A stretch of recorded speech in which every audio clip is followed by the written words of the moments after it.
Let's hit the record button. So welcome to today's Mastery Monday call. Our guest of honor, as you guys were here before the recording, is Daniel Del Real.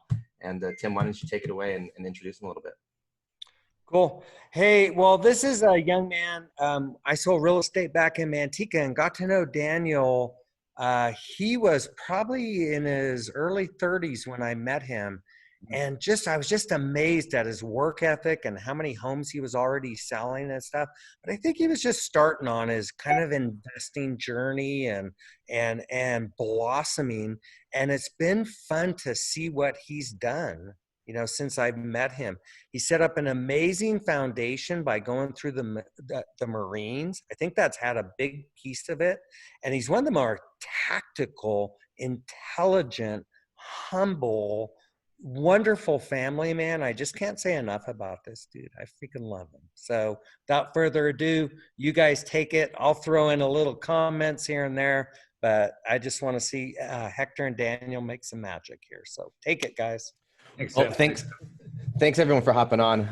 And to add to that, I think one of the things that I've noticed about Daniel is his well-roundedness and his authenticity. If we're on the front lines, maybe we don't. It doesn't look like balance necessarily, but he's a family man. He has a business. He's very involved in his faith, and so just the ability to really he what I think he does is he embodies the One Life Core 4 really well. And so what I'd like to just talk about before we get into kind of the meat of it a little bit is our the One Life teachings. And some of you guys who have been around the One Life world, you guys are familiar with this. But some of you guys who are new, this will be maybe some good insight for you. But one of the core teachings of One Life is what's called the fulfillment triangle. And it's essentially finding where you thrive, finding your groove is kind of what we've been calling it, but it's essentially finding it when you find fulfillment, when you're doing something you love and you're able to do it well and there's a demand for it. It's at the center of your talents, the things that you're good at, your passions, the things that you are inspired or called to do, and the opportunities that are in the marketplace. And what you'll see about all of our guests is that they all have found a unique way to match their talents, their passions, and what's going on in the marketplace to be able to create a career and businesses and obviously fund a fulfilled life for them. And the second pillar of the One Life Core 4 is finances. And if you guys have paid close attention, you guys have seen these things move around a little bit. And finances used to be the third pillar, but we thought that there was not only so much demand from our community to learn and grow in their finances, but we really came to realize that it is that second pillar that you could argue any of them allow for the others to be possible or allow the others to thrive, but we find that they really make it a lot easier when you're able to fund and finance your dream as well. And so I'd love to just throw it over to Daniel real quick and have you share a little bit about your story in finding your groove. Tim mentioned that you've landed on real estate and you own multiple businesses, I believe, within the real estate industry. And so, can you kind of talk about your journey and kind of if you think about back to your discovery of your path or what it is, and kind of what that was like, figuring out what you were good at, where there was an opportunity to make money, and then something that you were actually passionate about and felt called and compelled to actually do? Yeah, I think thanks, by the way, Tim, for the intro. I was actually in the Air Force, so that was my branch of service. But thanks. Yeah, I got in a way, even going into the service or just whatever life brings at you. I think it's really up to us to figure out if and where we're gonna find passion in what we're doing, right? And a lot of it, like we used to say in the military, is embracing the suck in order to get mastery to be able to figure out your passion. So it has a lot to do with letting life happen for you, not to you. And as soon as it happens, it's how you're willing to accept your reality and then dive in and master your trade. So me, it happened to be real estate. So initially I was in the service. I was a military police for 4 years, and my degree's in criminal justice. And my goal was to get into to work for Santa Clara PD. I actually had a start date, and took a little detour and went into real estate. And real estate is not something that all of a sudden you just find passion for right away, because it's a lot of work, and there's a lot of little nuances that people don't realize whenever you're self-employed. And instead of having one boss, you have 10 different bosses, and you always wake up and you're unemployed and you got to go look for work. So there's an amount of pressure there. But I think really what allowed me to get the passion a lot sooner is when I started taking care of my personal finances by playing defense, and which allowed me to go out there and play massive offense, and then really choose to go to work and choose to do what I do every single day, right? Which initially it was a need. I needed to do that. I needed to excel. I needed to work hard. But then it evolved because of the defense that I played, and it allowed me on offense. And now I'm happy to say, it took 17 years, but I choose to do what I do today. And I find a lot of passion to it because I'm doing it from a different space of security and comfort. And a lot of that had to do with, that core belief of, playing defense. It's not what you make, but it's what you keep, and making your money work for you, and doing the best and building the best thing you can with the tools that you were given. Daniel, was there any stumbling, or, you mentioned the transition from, being in the military and then finding real estate.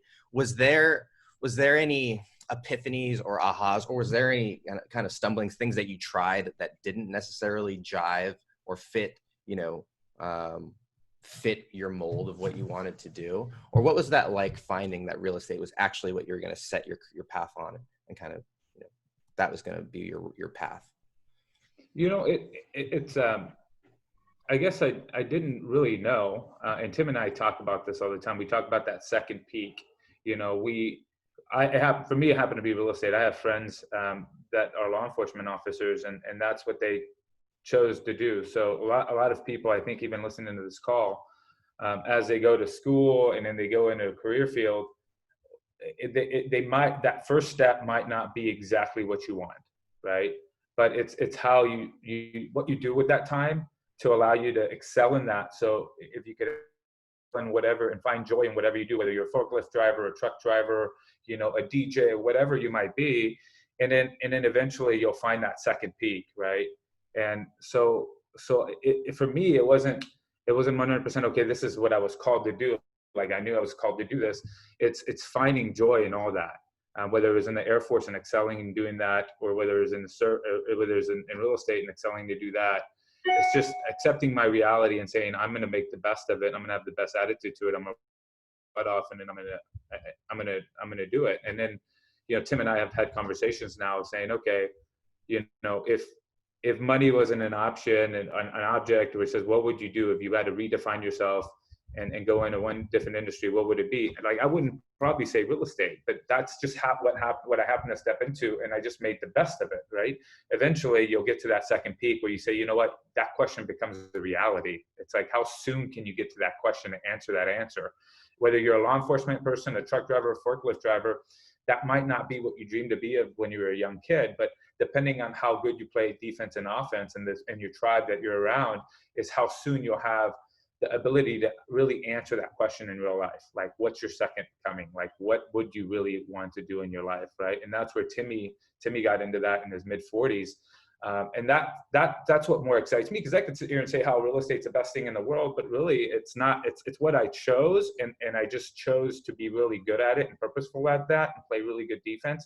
But what I'm going to choose in the next 5 years is something completely different, right? It's that question to say, hey, like, if money wasn't an option, what would be your passion? I think you could find your passion in anything that you do, but it's your choice. Like, are you going to be a great truck driver? Are you going to be a great forklift driver? Are you going to be a good teacher, a law enforcement officer, or, a doctor, a dentist, or whatever it might be? You'll go through phases where, like, believe me, like, I embraced the suck a lot. I learned a lot. I fell a lot. I lost a lot of money. I did a lot of stupid things. I almost lost my family, right? There's so much that you learn. So it's not always perfect. So you're constantly scraping your knees, but it's like, okay, are you willing to find the good in all that? And then it becomes a passion eventually, and as you master it.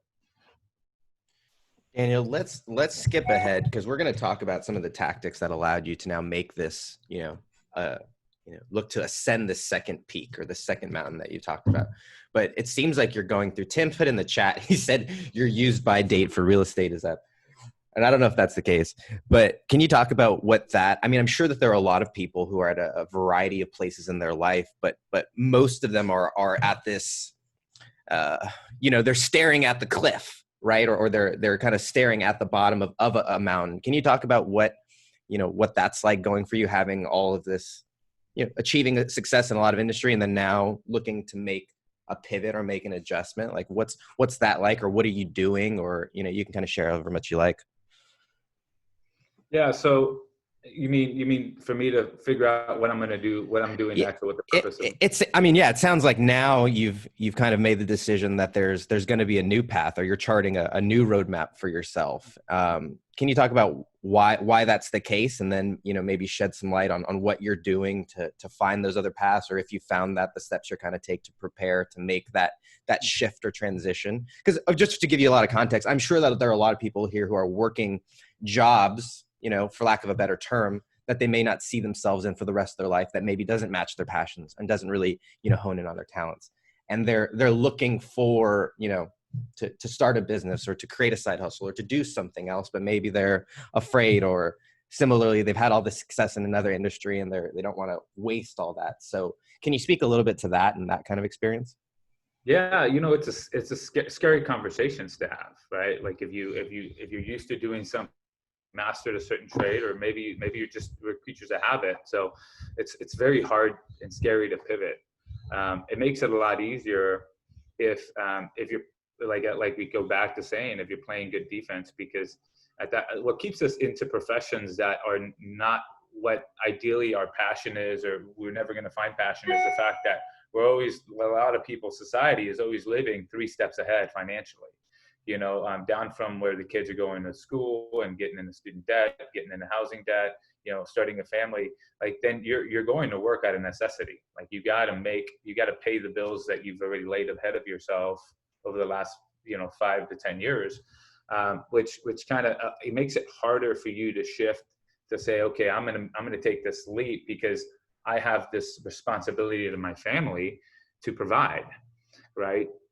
So I know that's a big and difficult decision. It is even for me now, because I have a good business. I have clients that need me. I have team members that rely on me. But what makes it easy for me to be able to transition that is investing in myself, investing in my properties, keeping my expenses very, very low. So it allows me to jump, because I don't have this big financial burden on me to continue to perform and work and do something that maybe I'm not that passionate about. I'm really good at it, maybe, right? Hey, I'm good at it. You could be really good at something and not have a ton of passion for it. But it allows me to be able to at least to get that ledge a little closer before I take that leap. Yeah. I just want to check in here and see if Tim or anybody on the call has any questions or want to talk before we get into some of the tactics. I think Daniel's a real tactician, and I think just observing from afar, his habits I think are a really big part of his success. So I kind of want to get into that. But Tim or really anybody who's here on the call with us want to chime in and add or ask a question? 2 things. First, I'd love to.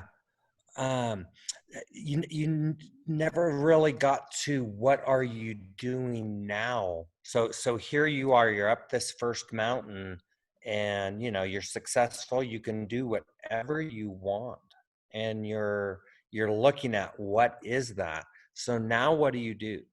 How do you figure that out? And what are you doing towards climbing that second mountain? That's one of those questions that it's okay not to know, right?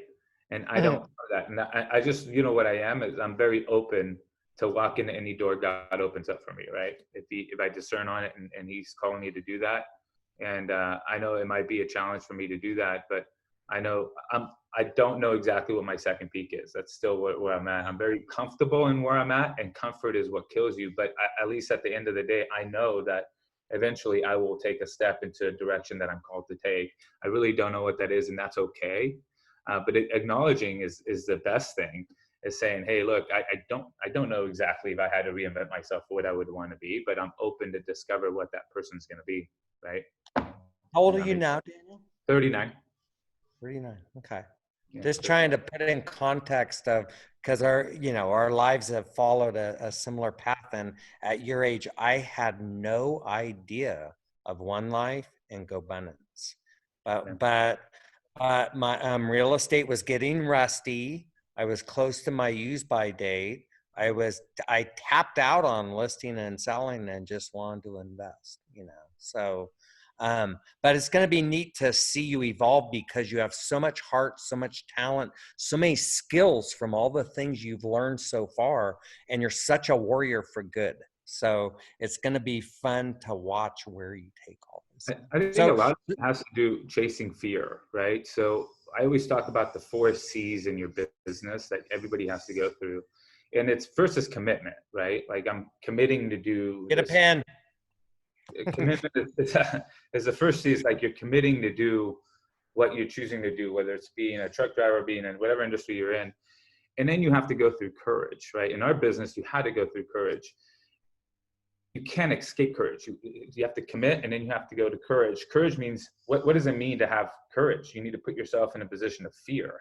That's what we try to avoid, is fear. So, who knows, for me, I'm probably seeking fear right now, because if I seek fear, it's going to force me to have some form of courage. So as you go to commitment, I have to commit, then you have to go courage. If you want to go to courage, you have to seek fear in order to find out what your capability is, right? Once you find out what your capability is, then you could go to capacity, like how big of an impact can I have? How big is the capacity? And you go through that cycle over and over again, right? You go, and a lot of people that start up in the business, even in my business, they try to outsource that courage. And that's the worst thing you could do. That's the only thing you can't outsource is courage, but it's the one thing that everybody wants to outsource. It's like, hey, I want to outsource this courage because it's scary, right? So you get comfortable and you don't find out what your capability is. Hey, hang on. How does that manifest? Is that by not wanting to prospect and have others do it for you? How does that manifest? Yeah. So it would be that prospecting for us. It's like making that call. It's a really tough call to make, right? So that if you don't make it the call, if you don't go through that rejection, you're not going to find out what your capability is to overcome that objection. But once you get used to the no's and you get used to the picking up the calls and doing the things that people don't like doing, that courage, then you find out what your capability is. You're like, I can do this, right? It's just a numbers game, right? I could isolate objection and get to the right people that need help, and then I'll help them. And then at that point, you find out what your capability is. But the same thing goes, say you're a truck driver, right? The easy thing to do is what's the best way to outsource courage? Is, okay, well, I'm just going to go drive for somebody else, right? Because I don't have the courage to be able to buy that truck and take that liability because it's fear. I'm running away from that fear. So instead of buying that truck and going out there and finding routes or trying to make that truck successful, you never find out what your capability is because you outsource courage. Somebody else had the courage to buy that truck. You're just a vehicle. You're just driving it, and then you're running their business. You never find out what your capability is, and then you never find out what your capacity is. Society's telling you that your capability is 9 to 5. Right? When in reality, it might be something completely different. But you could look at that in a lot of different businesses where, okay, why are you stuck at a certain thing? It's because you're outsourcing or you're running away from fear, which avoids you having courage, which then limits you from having and finding out what your capability is and never gets you to some form of capacity, right? And as you go into business, like in my real estate business, I did it. It doesn't just happen once. Like you constantly do it. So whenever I started the business, you go from selling 1 to 25 houses. Once you sell 25 houses, you went through this whole thing: the commitment, courage, capability, capacity. Your capacity was 25 homes, but then you have to go through it again. And in any business, you're constantly going to have to be facing and chasing fear to get the capability to stretch that capacity. And then so at that point, you're like, okay, I want to get to 40 homes. In order for me to get to 40 homes, I need to hire help. Maybe I need to hire an assistant. Well, that's more fear. I'm not going to do that. So then I'm just going to be stuck here. But if you take on that fear and you hire that person and you find out what your capability is, at that point, you get 40 transactions, 40 homes. And then you find out what your capacity is, and then you recycle it over. You see people that go from 1 to 25, to up to 40 properties, and then they start building a team, which then you go through those first C's again. your commitment. I commit to hire and go to 100 transactions, right? Then you go through fear. Am I going to hire the right people? I'm going to have people that are working for me, relying on me. But when you do that, you find out what your capability is and in the capacity. And then you go through that cycle again down to like where I'm at, where we're reaching 300 houses, where we have multi-levels of, we're hiring assistants for our top producers. We're hiring client care persons, a full-time marketing manager. Like you go through the 4 C's constantly, and then you find out what your capability is and then what your capacity is. And I think the biggest issue with a lot of people is they try to outsource fear, and sometimes outsourcing that fear is comforting, but it doesn't get you to your capability. If that makes sense. Totally. Really good stuff, Daniel. Hector, do you have questions, or does anybody on here have questions? Yeah, please unmute, guys, if you guys have questions, and I'll kind of give a few seconds here. I know Mr. B said that people need to understand it's okay to change your passion as you grow. He says he struggled that with himself, and I think that's why it's so beautiful being a part of One Life, to be around people who are supportive of that switch and transition, because I know that's, if you were to tell someone that you're going to quit a job or you're going to go start a business, not everybody's as supportive as people in One Life are. So, so I actually have a question. So it would seem to me that the 4 C's is really the key, because once you repeat it a few times, you come to master it. Is that about a fair assessment? Yeah, I mean, that's the thing. It's just don't chase fear and find out what your capability is. Correct. You have to go through those 4 C's, regardless of what. Do that 4 C scenario to any business, and you'll see it multiple times. Gotcha. Yeah, that's what I kind of gathered, because when you said the first time you bought the houses, and you repeated it over and over again, that comes easier. But if you're going through the 4 C's the first time, you may not even get past that second C, which is courage. Because a lot of people do exactly what you're saying, which is they try to pass it off into somebody else, which is that programming. So that was really powerful right there. Thank you. So let's get into some of the tactics here. And today's call is, as always, is sponsored by the One Life Roadmap Journal for adults, and it's available now on Amazon. And so I want to let's see, there it is right there. If you go to onelifefullylive.org/Amazon, you can get yours, and we'd ask that you go and buy one and try and leave a review. We broke Amazon. They thought that we were a spam farm, and they thought that all of our community was a bunch of troll bots trying to put in fake reviews, when in fact it was just our powerful One Life community. So we would encourage and appreciate all of the purchases and reviews to let Amazon know that we are legitimate. But one of the sections there is offense and defense, and you've touched on this quite a bit throughout the call. And Tim, maybe it's valuable for you, both of you, to kind of explain this however you will. But Daniel, that's been a big part of your it seems your success is understanding your offense and your defense financially. Can you talk about what that means to you? And I'm sure that it aligns pretty well with what we talk about here in the journal. Yeah, you kind of broke up a little bit. Can you repeat that? Yeah. Just talk about offense and defense to you, what that means to you, and how you use that.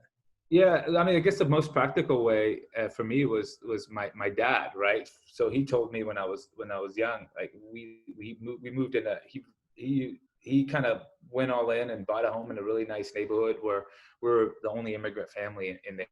Right? My dad had the worst truck in the whole thing, and the whole neighborhood, he would mow their yards, and they all pay him $50 to mow it. And everybody would ask me, not my dad, like, how's your dad doing? It's like, is your dad doing okay? What they didn't know is like my dad's race, like he controlled his own race. And he told me that. He's like, hey, I control how far I want my race to be, right?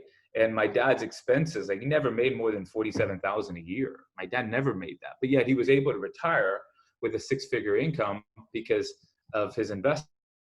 When some of my dad's neighbors, which I still keep in touch with right now, either lost homes or are still working right now. It's simply because, you know, the biggest thing my dad said is like, hey, we choose how long our race is going to be, right? It's by how good of defense we play, like how big is our lifestyle. And I remember even some of the neighbors, he got a new Hummer. He's like, hey, what'd you think about my Hummer? Like, hey, what'd your dad think about my Hummer? You know, do you think my Hummer's kind of cool? Like a $60,000, $70,000 vehicle sitting in front of their house. No wonder they're still working today, right? They're still working right now. My dad's been retired for 10 years. Like the poor guy that used to mow their yard is retired and living a great life, right? Because my dad chose to make his life very, very short, his race really, really short. I see that with clients where, like, I deal with a physician, or I got a pharmacist right now. He has $200,000 into debt because of loans, and then he has a house loan and vehicle loan. Like his race, like regardless, is super long. Like he has to create, you know, 200,000 in passive income just to say, okay, I'm okay, I'm comfortable, I have some form of stability. Where my dad never did that. You know, he kept his expenses really low. He never had vehicle debt, never had short-term debt. He bought assets. He invested a lot of money. He had a lot of side hustles. Shoot, I'd go on the weekends and help my mom clean carpets. And my dad would mow yards, and I run still down the trail, and I see some of the yards that we used to work at, you know, back in the day. And you know, so a lot of it had to do with playing defense and making your race as short as you want it to be, by playing defense and not having that short-term debt, the vehicles, like in the credit card debt and all the things that society tells you should have to be successful, instead of saying, okay, this is what I'm going to do to make myself happy, and not worry about the pressure of what everybody else thinks if you're not wearing, or if you don't have a Louis Vuitton purse, or an expensive watch, or whatever it might be, or a nice car. Like, play your own game, run your own race, and at the end of the day, you control the end of it. You control the finish line. Do you want to run a marathon or a 10K? What a great analogy. In the journal, it talks about offense being what you take in and defense being what you spend. And Tim has mentioned that there are lots of ways, you know, to score points, but ultimately defense wins championships. And I think your dad is a great example of that. That you know, you don't have to make 7 figures in a year, you know, high six figures in a year to be able to create that financial freedom. So let's talk about one of the big things that came up is side hustles and the ability to, you know, to control your income, right? I think one of the challenges with being in a job is that your offense is pretty limited in terms of, you know, that's why people look for side hustles or these other ways. So what's you know, in your head, what's the importance of being able to raise and level up your offense? Or, you know, when you think about your offense, how important of a role does that play for you? It's huge. I mean, I saw it firsthand with my parents, right? My mom went from, she used to sell jewelry to cleaning houses to cleaning carpets. My dad doing yards, taking care of kids. It was all side. A lot of it was side hustle. My parents bought their properties and their investments because of that. And I get a lot of questions from younger people that say, hey, I got 10,000. Like, what's the best investment I could do? Like, how can I squeeze the most I can out of this money?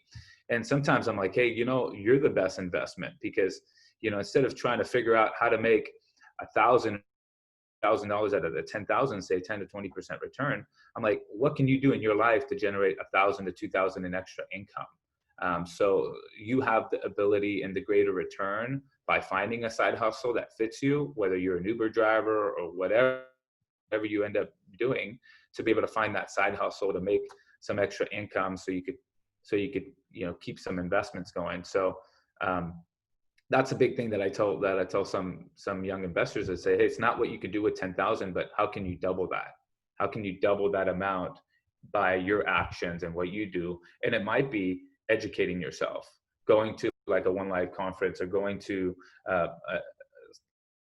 taking an online course, or, you know, investing back in yourself and books and educating yourself. Maybe you take a class on coding and you figure out how to code, build websites, you know, take photos, anything. It's like, how do you invest back in yourself? You could learn another language and become a translator. I mean, there's so many different things that would be the best investment. It would be doing it in yourself, finding a different skill and finding a way to create income doing that. And you can always get the One Life Roadmap Journal, now available on Amazon. So Daniel, one thing that came up for you was, again, is just the ability to go out and do something to make some money. You mentioned Uber driving.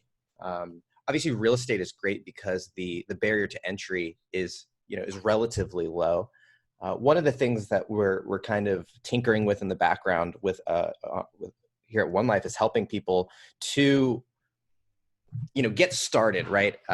So is there anything, is there any creative ways or anything you've seen or you've done to get creative in terms of making money? You mentioned, Tim said, go mow up people's lawns. So are there any things that you've seen that have been creative ways to go out there and make that first $100, that first $1,000, to get some capital to get started with? Yeah, good question. I think the first time I really started making some side income that was significant for me is when I was in the service. Is I ended up renting an apartment through the Air Force, and they paid for it, and then I just subleased a couple of the rooms to my roommates. So it ended up saving me, $800 to $900 a month just by doing that. So just little things like that. That's creative to say, okay, that was a way that I found to make some extra money by just being creative in that space. And fortunately for me is I jumped into a business where I had no expenses and I was just working my butt off. So and since I was working so much, I wasn't spending my money on anything. So anytime I had any kind of passive income, I would I would invest in real estate. But I think the biggest value for me, if I really look at what was my launch to really take off on even my investment journey, would be finding myself and making myself useful and valuable to mentors, to like people that needed help. And that was my biggest thing that created a big hustle for me. It ended up being a big income operation for me is during the foreclosure crisis. I was a young agent. I didn't have any accounts or any of that stuff, but there's just a ton of foreclosures. And I made myself valuable by being basically a runner or asking the top producing agent to say, hey, I'm heading to this side of town. Is there anything you need on any of your properties? And I just made myself valuable to him, where it came to a point where like he couldn't imagine himself doing this work without me. Right. So he would be able to take off on vacation and handle all this stuff. And it created a big amount of income for me for like 5 years, simply because I made myself valuable to somebody at no cost, right? It wasn't like he wasn't paying me for it or any of that. I just became valuable to him. And then he opened up doors of opportunity for me.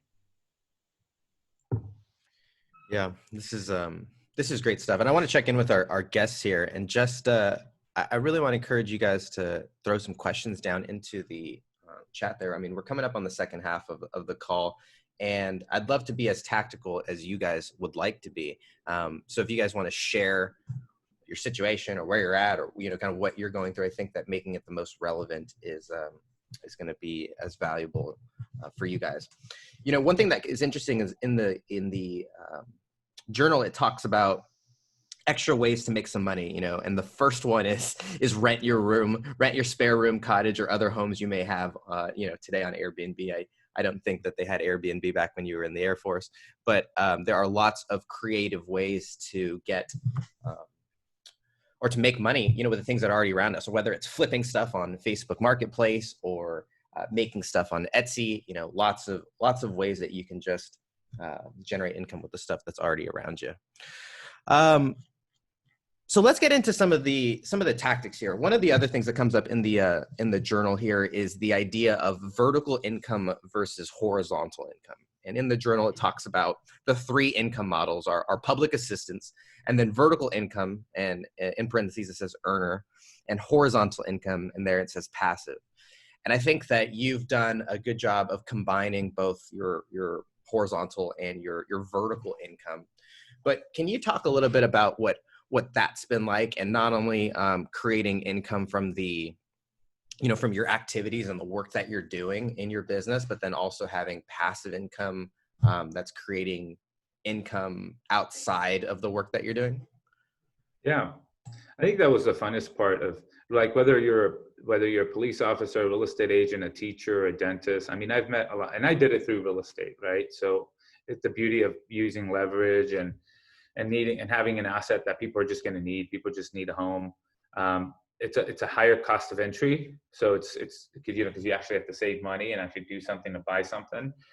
So that's also a great thing. But like for me, my tool happened to be real estate. So I saw that as I got, like, even when I was in the Air Force and renting out rooms and making money, I found a way that through real estate, through housing, like, people will constantly, like, there was a passive income there, whether it was 8 to 9 to 10% a year. And then you also had leverage. So I noticed that my passive income was actually paying me, and actually had an hourly wage. So then it became fun for me to say, okay, how high can I get my passive income, and can I continue to give my money a raise? And in order for me to do that, I needed to put more soldiers to work. So if I invested $10,000 or $20,000 and bought a property, and it created a few $100s in passive income every single month and every single year, figured out what that money produced for me if it was working 40 hours a week like I was. And then I realized, I'm like, oh man, okay, it might have been $1.50 an hour it was making me if I did that. So, and then I kept saying, okay, what can I do to earn more, to continue to add passive income, to keep giving my money a raise? Well, eventually it would outperform me. Now, outdo me. So that was a little trick and a little thing that I used to get me excited about investing, to say, okay, how can I constantly keep giving my money a raise, right? And I do that today. I'm closing on a commercial property this week that's going to increase my passive income by $20,000, which then a year, which gives my money a raise, which then it gets it closer to outproducing me. So I just made it a game. And I say, okay, how can I constantly keep giving my money a raise? Hey, Daniel, I've got an interesting question for you. Let's go over how your dad did it, because I think that's very relatable to many people on here who might be W-2. He never got into sales, did he? No, he never did. He worked W-2 job until he retired. So let's go over, what were his data points? You know all this from your tactical stuff. What did he do differently? Like when did he buy? How many rentals did he buy? What did he do? What were the big moves he made that led him? How old was he when he retired? He was 59, I believe it was. He's been retired for 12 years. Yeah, and I'm talking, he's got a good retirement income. This isn't, this is passive, nice. Okay, so go through. What did he do at what ages?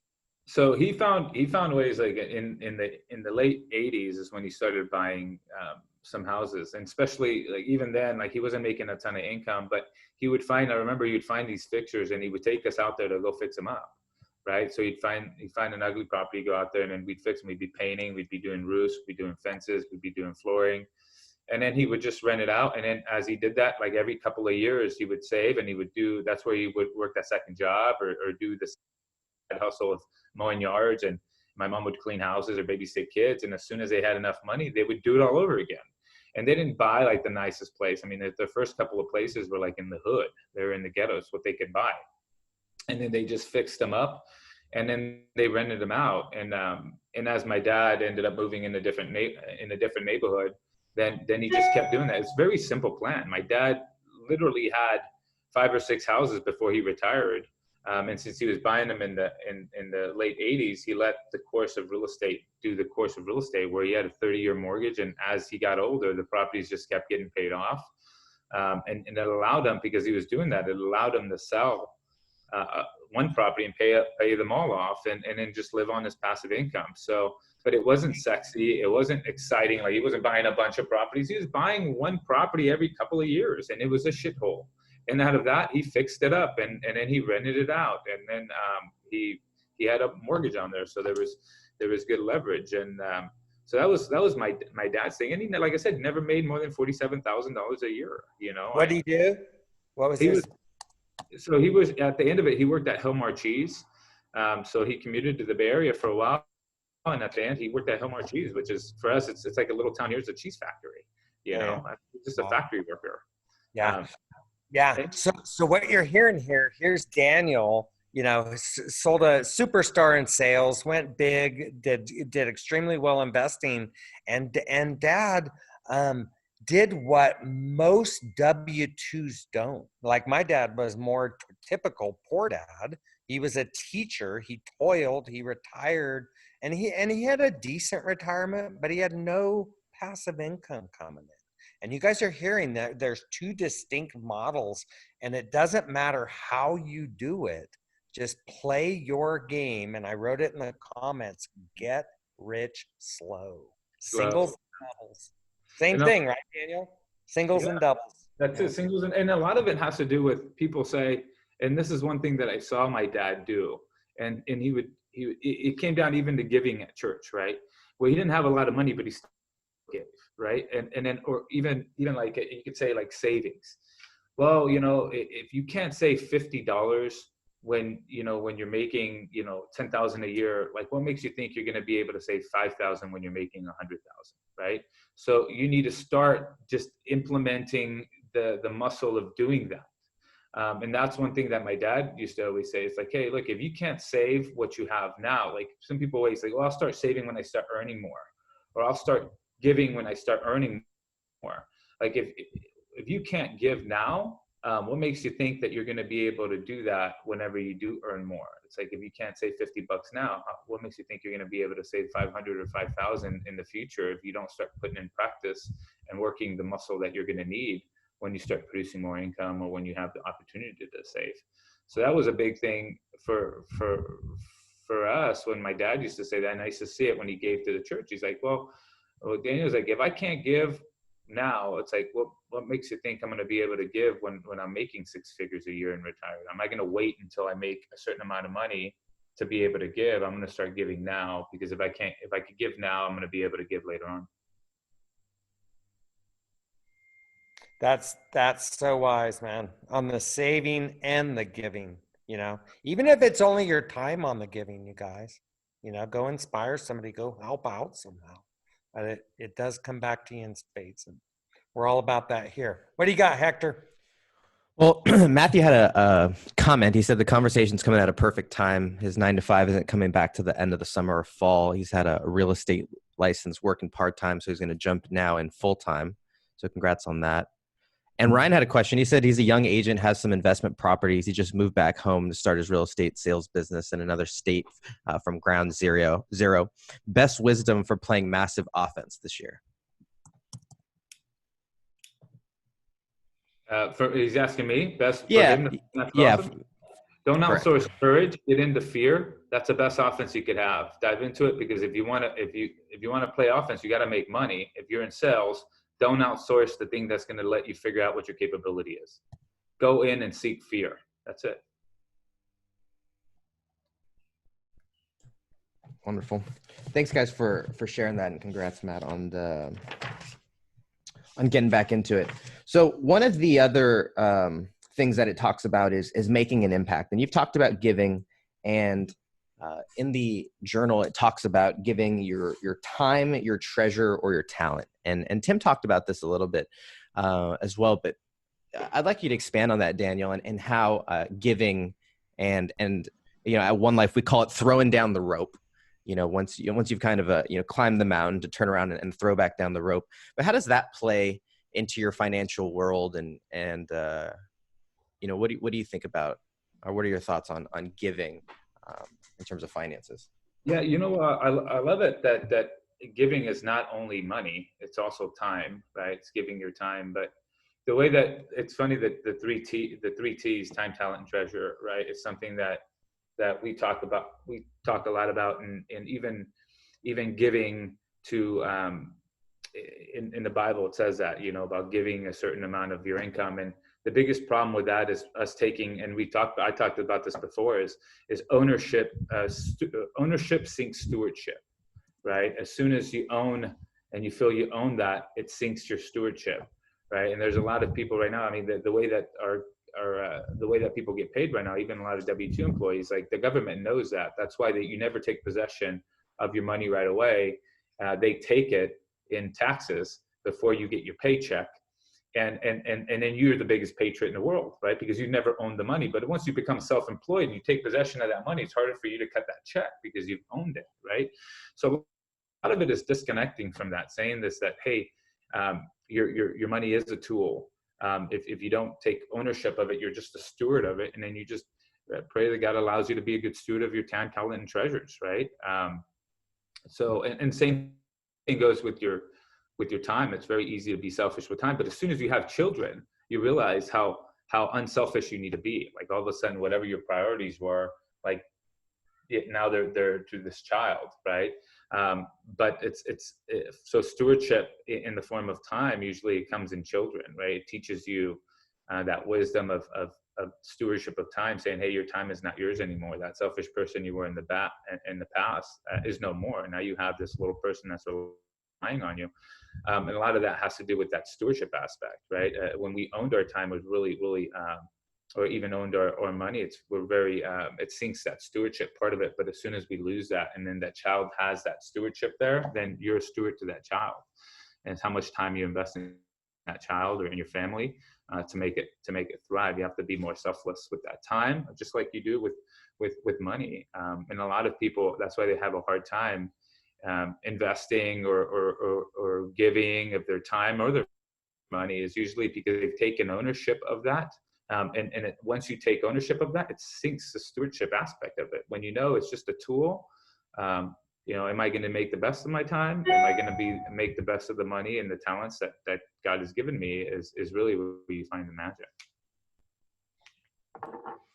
This has been yes, sir. I'd like to just a little sideways and go into the wellness piece as well as balance, because one thing we haven't even touched on here is the dude's a freaking baller triathlon, and just how do you put that piece? How do you throw that ball into the mix and still juggle an amazing family, being a good husband, taking care of your business, investing, being such a good person of faith, and where do you find the time for that one?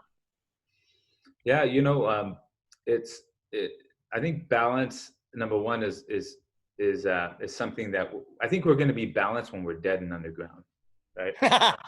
Excuse me. Balance is you're going to be, right?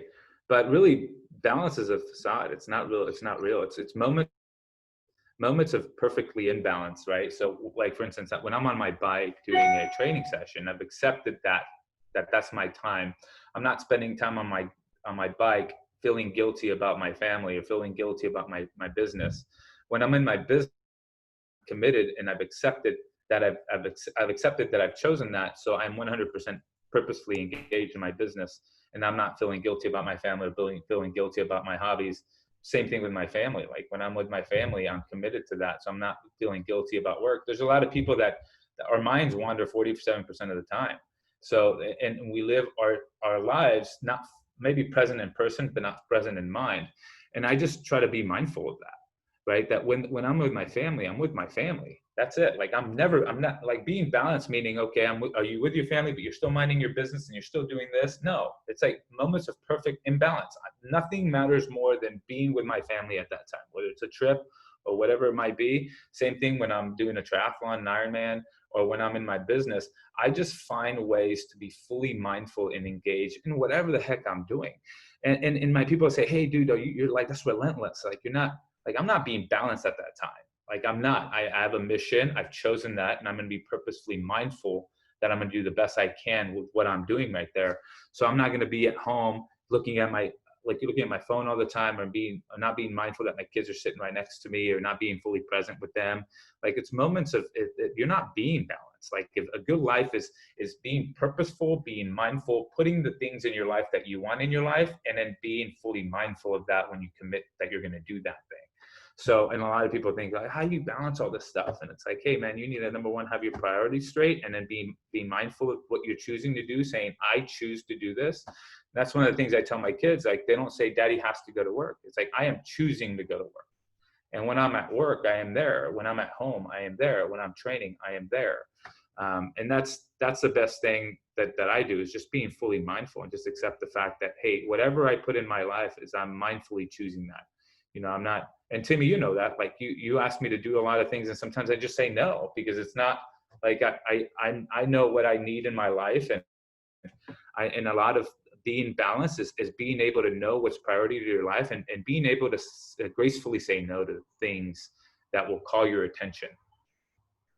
This is gold, you guys. If you're listening to the recording, go back and re-listen to this piece, because be where you are is such a huge in our distracted world today. And just to have and talk about like dollar productive hours when you're working. And It's having that, Tim. Whenever we have that call on Saturday morning with a bunch of those entrepreneurs, and a lot of it had to do with all the noise. And I don't know if you remember the story I said about silencing the gunshots, right? And then being able to silence the gunshots. And in order to be able to silence the gunshot, you need to have a clear mission. Like in the Air Force, as we go through the training, as you're going through this tactical training, you'd have to clear certain buildings, right? And what would happen is you would have a mission, you repeat that mission. So you mentally, you knew what you had to do, you visualize the building, you visualize the mission. So as you moved and started clearing buildings, and when the shit got thick and say the bullets started flying, usually the person that would die is a person that couldn't silence the gunshots. Like the mission wasn't clear enough for them to continue to move forward. So they would stop and look at where the gunshot was coming from, and the next bullet would come to them, right? And then there you go. But being able to silence this gunshot, life has a bunch of gunshots. We've been hearing them now, from presidential election to coronavirus to the economic collapse to all these, just all this noise that you have, and they're all gunshots. It's like, is your mission clear enough to continue to silence those gunshots? If so, that's going to determine whether you live or die. It's going to determine whether you succeed or don't succeed. Like, is your mission clear enough where you're going to be able to silence the presidential election, silence everything that's going on in the economy, all the noise right now, not get lost in all that chatter and all those gunshots, and just continue to move forward? And in order to do that, like when a Navy SEAL is going through a building, do you think they're talking about balance? Hell no, they're fully engaged, 100% on board with the mission. They've seen it, they visualize it, they know what the people, their tribe is going to do around them. At any given time, they're not going to stop they're going to be able to silence those gunshots, and they're going to move on. They're not balanced at that part of their time, right? They're focused 100% on the mission. And I think we have to do that, and you have to do that in your personal walk. What kind of father do you want to be? What kind of business owner do you want to be? What kind of man do you want to be? What kind of faith walk do you want to have? And know that mission, so that way and you could do rapid discovery as you're getting distracted by the gunshots or by the media or by pressures of the world, to say, hey, this is not my mission. I'm going to do rapid discovery right now, and then I'm going to get re-engaged and be mindful in what direction I'm going to move, and I'm going to choose that route, and I'm going to go, and that's it.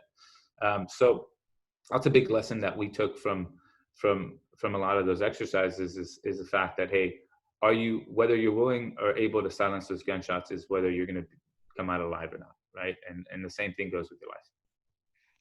And that's in those trenches a heck of a lot more. Imagine that versus what we deal with that we put so heavy. You came up with another concept on our Saturday morning calls that I've really been using, and it's how you can choose to see what's going on. You've got two choices. Some call it scarcity and abundance. You had your own term for it. What'd you call it, and why? Refresh my memory, Tim. It was the bunker in the greenhouse. Oh yes, the bunker in the greenhouse. Yeah. So a lot of that happened with coronavirus. It's like, hey, so many people, especially in sales in my industry, decided to bunker down. And so you get to choose that. Do you want to be a bunker or do you want to be a greenhouse? We chose to be a greenhouse. I chose to be a greenhouse and be a resource for people. And you get to choose that every single time. Like, are you going to become that bunker, or are you going to become that greenhouse? Are you going to be like that scarcity where, okay, I'm just going to hunker down? And it's like, no, it's like, I am choosing to be a greenhouse, and I'm going to go out there and plant seeds and be available for my clients when life and the news and everything else is telling you, hey, you should just bunker down. This is an opportunity for you just to bunker down and not do anything. But it goes back to like that mission was clear enough. My objective was clear enough. I knew why I'm doing it. And so that was clear enough. I silenced that gunshot and just continued to move forward and decided to be a greenhouse for my clients and my business and my family. Yeah, I think that's such a huge piece of it is your mindset of, you know, bunker to greenhouse or scarcity to abundance. And I know sometimes we get in slumps where we're having a tough times and it seems like a lot's coming at us. What do you do when you get, you know, when you're just off your game? What do you do to get back on? Yeah, and this is cheesy, but it's so true though. It's rapid discovery, right? Know that we're gonna have peaks and valleys, but I have a journal that I journal everything in here, right? And I have a ton of these, and it has my good days and my bad days, and I put little tabs on my journal on good days. So, and the reason why I log good days is because I want to go back and remember why I'm embracing the suck. Because like I have bad days, like we all have bad days, moments of anxiety, like why am I doing this? Like what's going on? So that I call that rapid discovery. And I find myself, I go through a checklist of things saying, okay, why am I feeling this way? It's like, okay, I need to go back into gratitude and be grateful for what I have. Be mindful that these pressures are good pressures. And I'll go back and something as simple as this, and like I said, it's pretty simple. I'll go back and read over my notes of this amazing day that I had with my kids, right? Where I was fully present, fully engaged. Maybe it was our trip to New Zealand, and like, I don't know. And I vision it, right? And I put myself back into that spot, and then I just get into moments of just gratitude, massive gratitude, and just be grateful for what I have. You know, a lot of it has to do with we find our own misery within our own blessings all the time. And if I went back even 20 years ago and I prayed, and I journaled about this. I actually journaled the whole day about this on Friday, because it's one of those days that I was doing so much, and I can never imagine myself doing this in the past. And I'm like, it's like God answered all the prayers I had, right? To be able to have a business, have 3 kids, a beautiful wife, you know, a good tribe, you know, clients that enjoy working with me, the market that's doing really well, like all this stuff that I prayed for that would be awesome. But then I'm able to find my own misery within it, right? The pressure, the anxiety, the stress, right? So a lot of that has to do with acknowledging that. It's like we find our own misery within our own happiness. Sometimes everything is going well, but like, do we focus on gratitude or do we focus on all the stressing factors, right? Where maybe Friday for me was a very stressful day, but I look back, I'm like, holy shit, like I am doing everything I prayed I would ever want to do, like to be able to have the ability to choose to do something, to be financially independent, have stability, have healthy kids, have a healthy body, have a healthy mind, but yet I'm human. So I go back and I start, like the pressures and anxieties start coming in, and I start losing it a little bit, and I have to go back and dive into gratitude and to really think of, man, I'm finding my own misery within my own happy spot, right? If that makes any sense. It's pretty simple, but it works for me. I call it rapid discovery, and I go back and I just visualize the stuff that really matter to me. Got some great tools, my friend. This has been a fantastic call. And Daniel, in respect and honor of your time, we're going to wrap things up here. And Daniel is a part of the One Life Roadmap community on Facebook. You can also follow him on Facebook. If you friend him, he might accept you. That's up to him. But go and you connect with him there. And go and get your One Life Roadmap journal on Amazon. Just go to onelifefullylived.org/Amazon, and it'll take you right there. Daniel, thanks so much for all that you do, and the example that you set. I think is probably the biggest testament that to all of the knowledge and wisdom. It wasn't just he wasn't just speaking it. I think Daniel is really someone who lives it. So thanks for that, my man.